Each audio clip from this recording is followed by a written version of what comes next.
ভারত পাকিস্তান পুরোদমে যুদ্ধ চলছে, আর নতুন করে পাকিস্তানের হামলায় ভারতের আকাশ প্রতিরক্ষা ব্যবস্থা S-400 ধ্বংস হয়ে গেছে। আর এরই মাঝে আমাদের হাতে এসেছে যুদ্ধের সবথেকে গুরুত্বপূর্ণ তাজা আপডেট সংবাদ। প্রথমেই জানাবো ভারতের S-400 আকাশ প্রতিরক্ষা ব্যবস্থা ধ্বংস দিল্লির জন্য কত বড় ধাক্কা। ভারতের ক্ষেপণাস্ত্র হামলার জবাবে দেশটির পাঞ্জাবের আদমপুরে বুনেয়ানুম মারসুস নামে একটি বৃহত্তর সামরিক অভিযান পরিচালনা করেছে পাকিস্তান। এই অভিযানে ভারতের S-400 আকাশ প্রতিরক্ষা ব্যবস্থা ধ্বংস হয়েছে। এতে দিল্লির উপর ব্যাপক প্রভাব পড়েছে। $1.5 বিলিয়ন মূল্যের আকাশ প্রতিরক্ষা ব্যবস্থাটি লক্ষ্যবস্তুতে পরিণত হয়েছে এবং ধ্বংস করা হয়েছে। জানাবো রাশিয়ার তৈরি এই অত্যাধুনিক ক্ষেপণাস্ত্র প্রতিরক্ষা সিস্টেম S-400 ধ্বংস হয় দিল্লির উপর যে ভয়াবহ ধাক্কা পড়বে, কারণ $1.5 বিলিয়ন মানে মোটা অঙ্কের ডলার দিয়ে এই ক্ষেপণাস্ত্র প্রতিরক্ষা ব্যবস্থা কিনেছিল ভারত। এর মাত্র 3টি ইউনিট ভারতের হাতে রয়েছে, এর মধ্যে একটিকে আজ পাকিস্তান ধ্বংস করে দিল। এখন কি তাহলে ভারত পাকিস্তানের হামলা ঠেকাতে ব্যর্থ হবে? তাহলে তো ভবিষ্যতে পাকিস্তান যুদ্ধে জিতে যাওয়ার সম্ভাবনা আরও এক ধাপ বেড়ে গেল। এরপর জানাবো বিমান ঘাঁটি ক্ষতিগ্রস্ত নাস্তানাবুদের স্বীকারোক্তি দিল ভারত। পাকিস্তানের হামলায় কমপক্ষে 5টি বিমান ঘাঁটি ক্ষতিগ্রস্ত হয়েছে ভারতের। এ বিষয়ে বিস্তারিত তথ্য না দিলেও ঘাঁটির সরঞ্জাম এবং কর্মীদের ক্ষতির জন্য স্বীকার করেছে ভারতের সেনাবাহিনীর সিগন্যাল কোরের কর্নেল সোফিয়া কুরেশি। এদিকে 4 সপ্তাহে পাক ভারত যুদ্ধের ব্যয় ছাড়ালো $500 বিলিয়ন। ভারত ও পাকিস্তান দুই দেশই দরিদ্রতম দেশ, তবে এই যুদ্ধের কারণে 4 সপ্তাহের মধ্যে তাদের দুই দেশের ক্ষতির পরিমাণ দাঁড়িয়েছে $500 বিলিয়ন। যুদ্ধ অব্যাহত থাকলে খুব বেশি দিন দেরি নেই, ভারতকে অন্য রাষ্ট্রের কাছে হাত পাততে হবে। জানাবো করাচির দিকে ভারতের যুদ্ধজাহাজ মোতায়েন, আরব সাগরে উত্তেজনা। পারমাণবিক অস্ত্রধারী প্রতিবেশী দুই দেশের মধ্যে কয়েকদিন ধরে চলা সীমান্ত উত্তেজনার প্রেক্ষাপটে পাকিস্তানের দিকে যুদ্ধজাহাজ মোতায়েন করেছে ভারত, এমন দাবি করেছে ব্রিটিশ দৈনিক দ্য টেলিগ্রাম। তবে পাকিস্তানও পাল্টা পদক্ষেপ নিতে শুরু করেছে। এবং সর্বশেষ জানাবো সন্ধ্যায় উপদেষ্টা পরিষদের জরুরি বৈঠক। আওয়ামী লীগ নিষিদ্ধের দাবিতে রাজধানী ঢাকা সহ দেশের বিভিন্ন স্থানে আন্দোলন চলছে। উদ্ভূত পরিস্থিতি সমস্যা সমাধান করতে সন্ধ্যায় জরুরি বৈঠকে বসবে অন্তর্বর্তীকালীন সরকারের প্রধান উপদেষ্টা প্রফেসর ডক্টর মোহাম্মদ ইউনূস। প্রিয় দর্শক, এতক্ষণ শুনছিলেন সংবাদ শিরোনাম, এবারে বিস্তারিত। তবে তার আগে বন্ধুরা অনুরোধ থাকবে এই সংবাদটিতে একটি লাইক দিন। এই চ্যানেলে আপনি নতুন হয়ে থাকলে আমাদের সংবাদটি দেখতে দেখতে চ্যানেলটি সাবস্ক্রাইব করে রাখুন। কমেন্ট করে বন্ধুরা আপনার মূল্যবান মতামত জানিয়ে দিন আপনি বিশ্বের কোন দেশ থেকে বা বাংলাদেশের কোন স্থান থেকে আমাদের সংবাদটি দেখছেন এবং শুনছেন। আর বন্ধুরা, গাজা যুদ্ধে আপনি যদি নিরীহ ফিলিস্তিনিদের ভালোবেসে থাকেন, কমেন্টে ইয়েস লিখে বিশ্ববাসীকে জানিয়ে দিন। সংবাদটি আপনার সোশ্যাল মিডিয়া ফেসবুকে বন্ধুদের মাঝেও শেয়ার করে দিন। এবারে বিস্তারিত।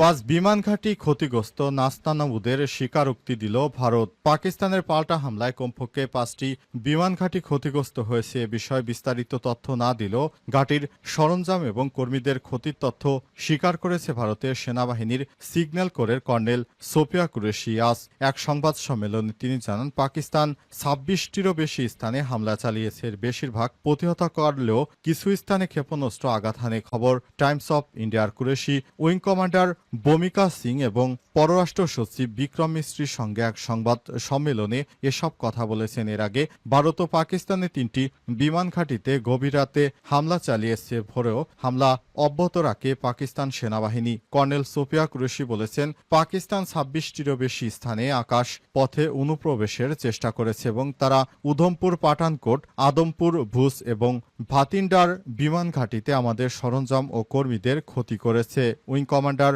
বমিকা সিং দাবি করেছেন, ভারতীয় বাহিনী শত্রুর পক্ষ থেকে আসা এই হুমকি নিষ্ক্রিয় করেছে। ভারত স্বীকার করার আগেই ভাতিন্ডা বিমান ঘাঁটিতে হামলা চালিয়ে গুড়ে দেওয়ার তথ্য জানায় পাকিস্তান। দেশটির সেনাবাহিনী জানিয়েছে, ভারতের বিরুদ্ধে অপারেশন বুনিয়ান উল মারসুস চলছে।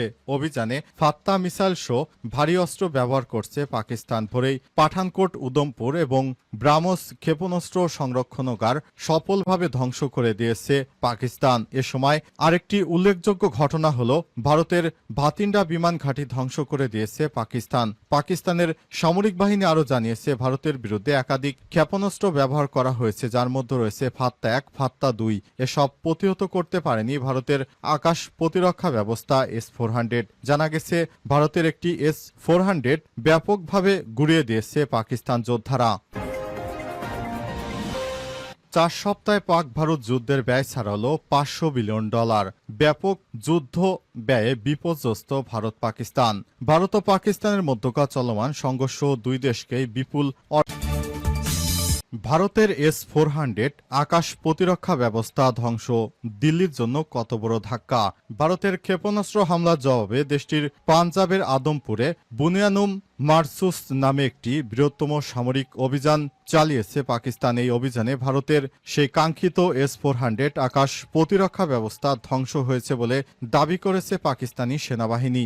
দেশটির নিরাপত্তা সূত্রের মতে JF-17 থান্ডার বিমান থেকে নিক্ষেপ করা হাইপারসোনিক ক্ষেপণাস্ত্র ব্যবহার করে $1.5 বিলিয়ন আকাশ প্রতিরক্ষা ব্যবস্থাটি ধ্বংস করে দিয়েছে পাকিস্তান। রাশিয়ার তৈরি ক্ষেপণাস্ত্র প্রতিরক্ষা ব্যবস্থা S-400 বিশ্বব্যাপী সবথেকে উন্নত দূরপাল্লার ভূমি থেকে আকাশ প্রতিরক্ষা ব্যবস্থা ক্ষেপণাস্ত্র সিস্টেমগুলো ব্যবহারের মধ্যে একটি হিসেবে বিবেচিত হয়।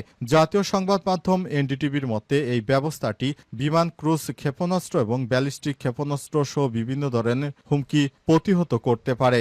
বিশেষ করে তারা কামিকাজি ড্রোন দিয়ে যে ধরনের প্রথমে হামলা চালিয়েছিল, সেই হামলাগুলো ভারত প্রতিহত করেছিল শুধুমাত্র তাদের সেই S-400 এর ডিফেন্স সিস্টেম দিয়ে। কিন্তু এবার যখন পাকিস্তান এই ডিফেন্স সিস্টেমটি ধ্বংস করে দিয়েছে, এখন ভারত চরম বিপদে পড়তে চলেছে। কারণ এই মুহূর্তে রাশিয়াও যুদ্ধ অবস্থায় রয়েছে, তাদেরকে প্রয়োজনীয় অস্ত্র সরবরাহ করতে পারবে না রাশিয়ার কারণে বর্তমান ভারত এবার বিপদে পড়তে চলেছে সত্যি। কারণ ভারতের হাতে গোনা 2 থেকে 3টি এয়ার ডিফেন্স সিস্টেম রয়েছে, তার মধ্যে একটি যদি ধ্বংস করে দিয়ে থাকে তাহলে ভারতের আকাশ প্রতিরক্ষা ব্যবস্থা একদম ধ্বংস হয়ে গেল। অবস্থায় ভারতের পরাজয় বরণ করা ছাড়া উপায় থাকবে না, এমনটাই মনে করা হচ্ছে। তবে পাকিস্তানের আজ নতুন হামলার পর ভারতে কি পরিমাণ ক্ষয়ক্ষতি হয়েছে এখনো বিষয়। 4 সপ্তাহে পাক ভারত যুদ্ধের ব্যয় ছাড়ালো $500 বিলিয়ন। ব্যাপক যুদ্ধ ব্যয়ে বিপর্যস্ত ভারত পাকিস্তান। ভারত ও পাকিস্তানের মধ্যকার চলমান সংঘর্ষ দুই দেশকেই বিপুল অর্থনৈতিক ক্ষতির মুখে ফেলেছে। 4 সপ্তাহে সামরিক ও অর্থনৈতিক বিশ্লেষণে দেখা যাচ্ছে যুদ্ধের মোট ব্যয় $500 বিলিয়ন ছাড়িয়ে গেছে। শনিবার 10ই মে এক প্রতিবেদনে খবর দিয়েছে জিও নিউজ। ভারতের সামরিক ব্যয়, ভারতীয় বিমান বাহিনী IAF প্রতিদিন প্রায় 100টি যুদ্ধ অভিযান পরিচালনা করছে, যেখানে রাফাল, মিরাজ 2000, Su-30 MKI এবং তেজসের মতো যুদ্ধ বিমান ব্যবহার হচ্ছে। প্রতিটি অভিযানে গড়ে ব্যয় হয় $80,000 আর 30 থেকে 40টি নির্ভুল নির্দেশিত অস্ত্র ব্যবহারের মাধ্যমে মাসব্যাপী ব্যয় দাঁড়িয়েছে প্রায় $6 বিলিয়ন। ড্রোন অভিযানে প্রতিদিন প্রায় 30টি হর্প-হান্ট সার্চারসহ নজরদারি এবং ইলেকট্রিক যুদ্ধ সরঞ্জাম ব্যবহারে ব্যয় হচ্ছে দৈনিক $100 মিলিয়ন, যা 4 সপ্তাহে প্রায় $3 বিলিয়ন ছাড়িয়ে গেছে। প্রতিদিন 10টি ব্রাহ্মস এবং 10 থেকে 20টি পোলয় ব্যালিস্টিক ক্ষেপণাস্ত্র বা নির্মূল MLRS ব্যবহারে খরচ হচ্ছে প্রায় $150 মিলিয়ন। মাস শেষে মোট ব্যয় দাঁড়াবে $4.5 বিলিয়ন। উচ্চমাত্রার সামরিক প্রস্তুতি বজায় রাখতে প্রতিদিন সেনা মোবিলাইজেশন, জ্বালানি এবং আকাশ প্রতিরক্ষা ব্যবস্থা S-400, আকাশ বারাকাট এবং নৌবাহিনীর তৎপরতার জন্য ব্যয় $110 মিলিয়ন খরচ হচ্ছে। 4 সপ্তাহে যা পৌঁছেছে $5.4 বিলিয়ন। পাকিস্তানের সামরিক ব্যয়, পাকিস্তান বিমান বাহিনী হামলা ও আকাশ প্রতিরক্ষা টহল দৈনিক ব্যয় হচ্ছে $25 মিলিয়ন, যা মোট $1 বিলিয়ন। বাইরাক্তার ড্রোন এবং রাআদ ও হাতবসাত ক্ষেপণাস্ত্র ব্যবহারে অতিরিক্ত ব্যয় $450 মিলিয়ন।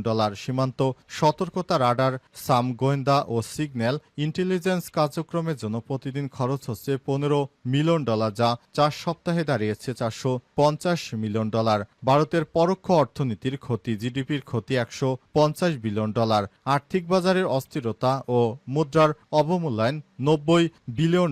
বাণিজ্য ও সরবরাহ ব্যবস্থা বিঘ্ন $80 বিলিয়ন। ডলার, সরাসরি বিদেশি বিনিয়োগ হ্রাস পেয়েছে 100 বিলিয়ন ডলার। পাকিস্তানের পরোক্ষ অর্থনৈতিক ক্ষতি, জিডিপির ক্ষতি 25 বিলিয়ন ডলার, আর্থিক ও মুদ্রা বাজার এবং মুদ্রার অস্থিরতা 15 বিলিয়ন ডলার, বাণিজ্য ও সরবরাহ ব্যাঘাত 12 বিলিয়ন ডলার, এফডিআই এবং আইএমএফ এর সহায়তার ক্ষতি 5 বিলিয়ন ডলার, মোট ক্ষতি দাঁড়িয়েছে 500 বিলিয়ন ডলারেরও বেশি। দুই দেশ এভাবে যুদ্ধ করতে থাকলে তাহলে ভবিষ্যতে আরও খারাপ পর্যায়ে যাবে।